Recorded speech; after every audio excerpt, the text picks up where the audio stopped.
Hello friends, आज हम जानेंगे कि फूड प्रिंटिंग क्या होती है और उसके कितने टाइप्स होते हैं। लेकिन उससे पहले आप सभी का स्वागत है हमारे चैनल एथिकल हैकिंग में। अगर आपने अभी तक हमारे चैनल को सब्सक्राइब नहीं किया है तो प्लीज़ सब्सक्राइब कर दीजिए, और अगर आपको वीडियो अच्छा लगेगा तो प्लीज़ लाइक करना ना भूलिएगा। तो चलिए शुरू करते हैं। दोस्तों, फूड प्रिंटिंग किसी भी हैकर का पहला कदम या फर्स्ट स्टेप होता है, और हम जान चुके हैं कि अपने टारगेट सिस्टम को जाने बगैर, या यूँ कहें कि जिस सिस्टम या ऑर्गेनाइजेशन को आप हैक करना चाहते हैं उस सिस्टम के बारे में पूरी जानकारी एकत्र किए बगैर हैकिंग अटेम्प्ट करने वाले हैकर सुसाइड हैकर कहलाते हैं।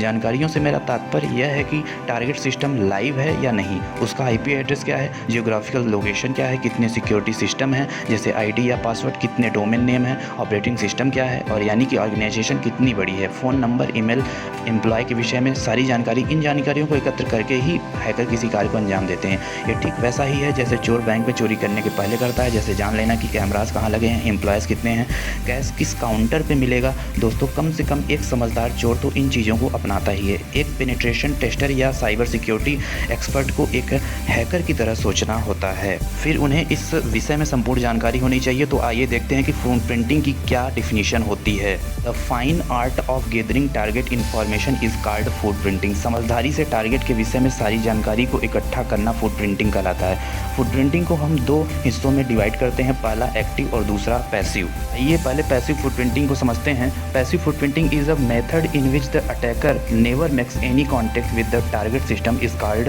Passive food printing.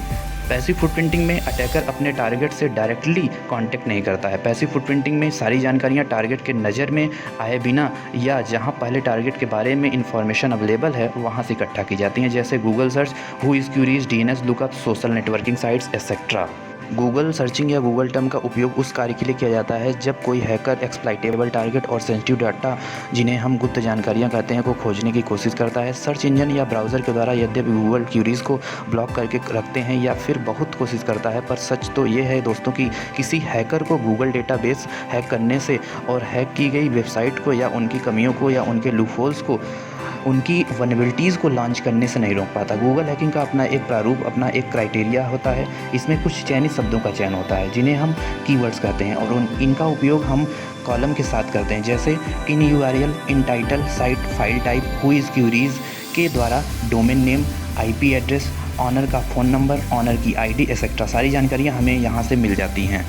दोस्तों, सोशल नेटवर्किंग साइट पर आजकल अपनी डिटेल शेयर करना आम बात हो चुकी है। आप अपने प्रोफाइल में बिना सोचे समझे सारी डिटेल डाल देते हैं। फेवरेट मूवीज़ क्या हैं, ईमेल ID क्या है, location, pet name, pin code, सारी डिटेल डाली होती हैं। जब किसी हैकर को हमारे पासवर्ड को हैक करना होता है तो गेसिंग पासवर्ड में ही सारी जानकारियों का ही उपयोग करता है। तो मेरी सलाह है आप सभी से दोस्तों कि जब भी सोशल नेटवर्किंग साइट्स पर अपनी डिटेल्स डालें तो उन्हें किसी के साथ शेयर ना करें, प्राइवेट में रखें। एक्टिव फूड प्रिंटिंग में वेबसाइट मिररिंग और वेबसाइट को मिरर करना, ईमेल ट्रेसिंग और सर्वर वेरिफिकेशन आते हैं।